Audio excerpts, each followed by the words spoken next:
ઠંડા પીણાના હોલસેલના વિક્રેતાઓ પર દરોડા પાડવામાં આવ્યા છે। સુરતના પાંડેસરા વિસ્તારમાં મહાનગરપાલિકાની આરોગ્ય ટીમ ત્રાટકી છે અને હાનિકારક પેપ્સી અને ફ્રૂટીનો જથ્થો કબજે કરી તેનો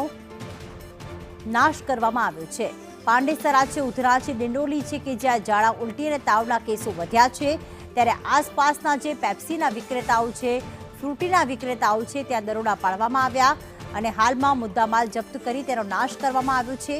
દુકાનદારો માન્યતા વિના ઠંડા પીણાનું વેચાણ કરતા પકડાયા। અખાદ્ય 80 કિલો ફ્રૂટ, 80 કિલો ફ્રૂટી અને પેપ્સીના જથ્થાનો નાશ કરવામાં આવ્યો છે। 7 લીટરથી વધુ ફ્રૂટી સહિતનો જથ્થાનો નાશ કરવામાં આવ્યો છે।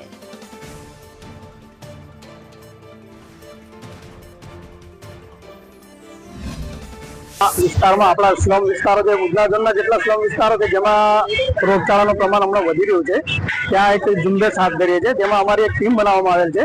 અને ટીમ દ્વારા જે આવા વિસ્તારો છે ત્યાં કોઈ પણ અખાદ્ય વસ્તુ જેવી કે ઠંડા પીણા છે, કોલ્ડ ડ્રિંક્સ છે, મતલબમાં જે પેલા પેપ્સી જો બાળકો લે છે, અત્યારે ગરમીના કારણે આવું બધું લોકો વધારે પીવાનું પસંદ કરે છે, ઠંડા પીણા કે આ પેપ્સીઓ, કે તેને અમે જગ્યા પર જ જઈને જે તે દુકાન પર સંસ્થા પર ચેક કરીને જો મળતું હોય આવી વસ્તુ જમા લઈએ, જે અખાદ્ય જે ખરાબ